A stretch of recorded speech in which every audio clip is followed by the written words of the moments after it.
ప్రజలకు ప్రభుత్వం అండగా ఉంటుందని మంత్రి కొలుసు పార్థసారథి భరోసా ఇచ్చారు. తుఫాన్ ప్రభావం వల్ల నష్టపోయిన రైతులు ప్రజలను ఆదుకునేందుకు ప్రభుత్వం సిద్ధంగా ఉందని చెప్పారు.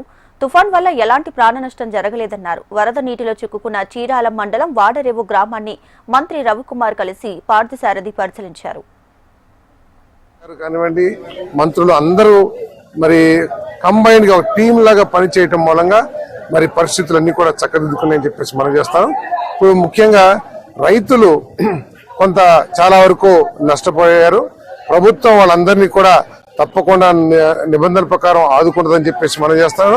మరి ముఖ్యమంత్రి గారు కూడా ఏదైతే తుఫాన్ తర్వాత ప్రభుత్వం తరపు నుంచి అందే సహాయం ఏదైతే ఉంటుందో వాటిని ఎవాల్యుయేట్ చేయడానికి వెంటనే టీమ్స్ ఏర్పాటు చేసి మరి కలెక్టర్స్ అందరూ కూడా టీమ్స్ సిద్ధం చేసి క్షేత్రస్థాయిలో పర్యటించి ఎక్కడెక్కడ నష్టపోయారు వాటన్నిటిని కూడా నమోదు చేయమని చెప్పేసి మరి ఉత్తర్వులు సిద్ధం చేస్తున్నారని చెప్పేసి మనం చేస్తాను.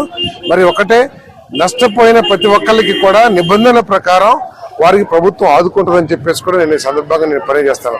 మరి కలెక్టర్ గారు కానివ్వండి, అదేవిధంగా ఎస్పీలు కానివ్వండి, డీజీపీలు కానివ్వండి, ప్రిన్సిపల్ సెక్రటరీ గారు అందరూ కూడా దీంట్లో ఇన్వాల్వ్ అయ్యి ఎక్కడా కూడా ఎటువంటి దీన్ని కూడా వదలుకోకుండా పర్యవేక్షించడం మూలంగా ఈరోజు చాలా నష్టాన్ని తప్పించగలిగామని చెప్పేసి మనం చేస్తాను.